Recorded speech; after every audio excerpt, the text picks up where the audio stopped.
अवधूत चिंतन श्री गुरुदेव दत्त श्री स्वामी समर्थ. स्वामी भक्तांनो, मरता मरता रावणाने लक्ष्मणाला एक अत्यंत उपयुक्त गोष्ट सांगितली, जी तुमच्या आमच्या सगळ्यांच्या उपयोगाची आहे. तुम्ही म्हणाल, रावण मरताना लक्ष्मणाला सल्ला देतोय आणि लक्ष्मण ते ऐकतोय, हे कसं शक्य आहे बरं? चला बघूया की हे कसं शक्य झालं. मंडळी, दसऱ्याला सगळीकडे रावण दहन केलं जातं. तुम्ही देखील केलं असेलच. रावणाने जे कृत्य त्याच्या आयुष्यामध्ये केली त्याचं फळ म्हणून तो अजून भोगतोय असं म्हणायला हरकत नाही. कारण दर दसऱ्याला सगळीकडे रावण दहन केलं जातं आणि रावणाचा उल्लेख एक दुष्ट व्यक्ती असा केला जातो. दसऱ्याला रावण दहन करून आपण प्रभू श्रीरामांचा विजयोत्सव मोठ्या जल्लोषात साजरा करतो. या दिवशी प्रभू श्रीरामांनी कात्यायनी देवीची पूजा करून रावणाशी युद्ध पुकारलं आणि रावणाच्या बलाढ्य सेनेला तोंड देत दशाननाचा वध करून श्रीरामांनी रामराज्य स्थापित केलं. असं म्हणतात की रावणाचा वध झाला नसता तर कायमचा सूर्यास्त झाला असता, परंतु तसं झालं नाही, तर विजयाचा सूर्य उगवला आणि तो तेजाने चमकत राहिला. रावणाचा वध झाला तेव्हा काही दिवसांपासून सुरू झालेलं तुंबळ युद्ध क्षणार्धात थांबलं. रावणाला धारातीर्थी पडलेलं पाहून त्याचं सैन्य सैरावैरा पळू लागलं. तुम्ही म्हणाल, ही स्टोरी आम्हाला माहीत आहे, पण आम्हाला जे माहीत नाही ते सांगा. तर ते ऐका. आता जेव्हा रावण धारातीर्थी पडला होता, शेवटचे श्वास घेत होता, तेव्हा प्रभू श्रीराम स्तब्धपणे रावणाकडे पाहत उभे होते. मात्र रावणाला पाहून लक्ष्मणाचं रक्त अजूनही उसळत होतं. त्याच्या मुठी रागाने आवळल्या जात होत्या आणि त्याच वेळी प्रभू श्रीरामांनी दोन्ही हात जोडून रावणाला वंदन केलं. हो, अगदी खरं ऐकताय तुम्ही. रावणाला वंदन केलं. शत्रूसमोर हात जोडलेले पाहून लक्ष्मणाने श्रीरामांना विचारलं, काय करताय आपण? हे रावणाने किती त्रास दिलाय आपल्याला आणि हे माहीत असून सुद्धा तुम्ही त्या दुष्ट व्यक्तीसमोर हात जोडताय. त्यावर प्रभू श्रीरामचंद्र म्हणाले, लक्ष्मणा, मरणांती वैराणी, अर्थात मृत्यूबरोबर वैरत्व संपतं. रावणाला त्याच्या दुष्कृत्याची शिक्षा मिळाली. तो अखेरचे श्वास घेत आहे. तो दुष्ट असला तरी सुद्धा तो एक विद्वान होता, वेदसंपन्न होता, शूर, बलवान होता, चांगला राजकारणी होता. हे आपल्याला विसरता येणार नाही.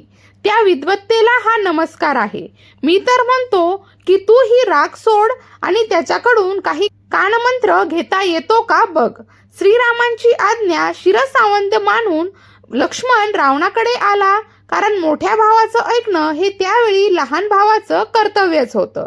त्याप्रमाणे लक्ष्मण रावणाकडे आला आणि रावणाला म्हणाला की आपल्याशी आमचं शत्रुत्व असेल तरी आपल्या विद्वत्तेसमोर आम्ही नतमस्तक आहोत. आपल्याकडून आयुष्यभरासाठी काही कानमंत्र मिळाला तर ते माझं मी भाग्य समजेल. तेव्हा रावण लक्ष्मणाला जे म्हणाला ना, ते महत्त्वाचं आहे, तुमच्या आमच्या सगळ्यांसाठीच.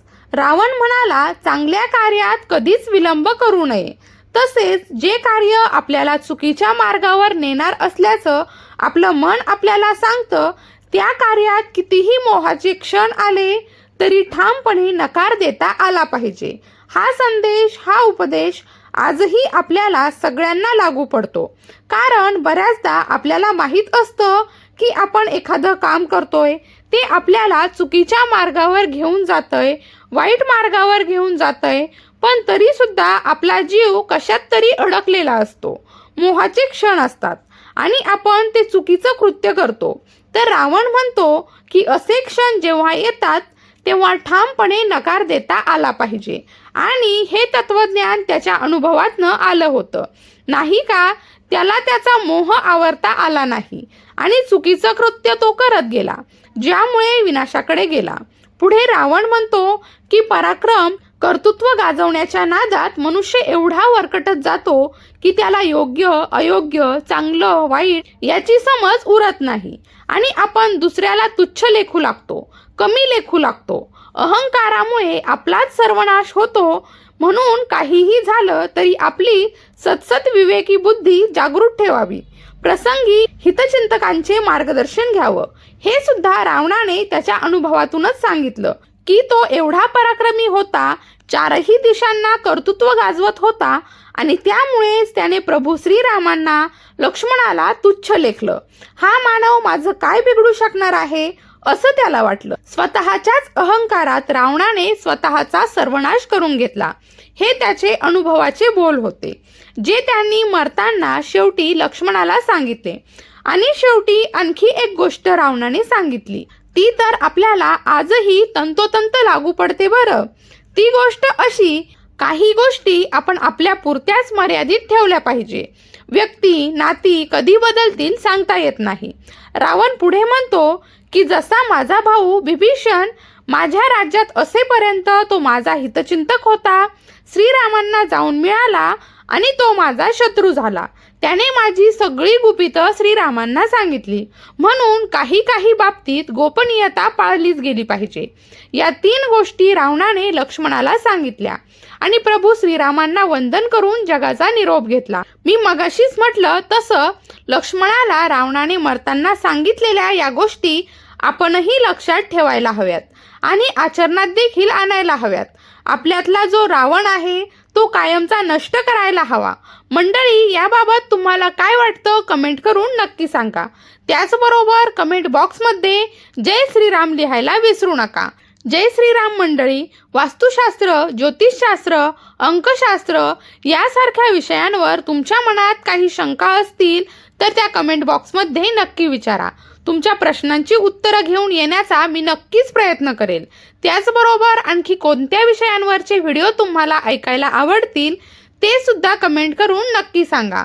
तुम्हाला हव्या असणाऱ्या विषयांवर सुद्धा व्हिडिओ घेऊन येण्याचा मी नक्कीच प्रयत्न करेल. ज्योतिषशास्त्र, अंकशास्त्र, वास्तुशास्त्र यांसारख्या विषयांवरच योग्य मार्गदर्शन तुमच्यापर्यंत पोहोचवण्याचा माझा नक्कीच प्रयत्न आहे. तेव्हा तुमच्या शंका कमेंट बॉक्समध्ये नक्की विचारा. अशाच प्रकारच्या माहितीपूर्ण व्हिडिओसाठी आपल्या यूट्यूब चॅनलला सबस्क्राईब करून घ्या आणि व्हिडिओ आवडला असेल तर लाईक करा आणि शेअर करा. भिवू नकोस, स्वामी सदैव पाठीशी आहेत.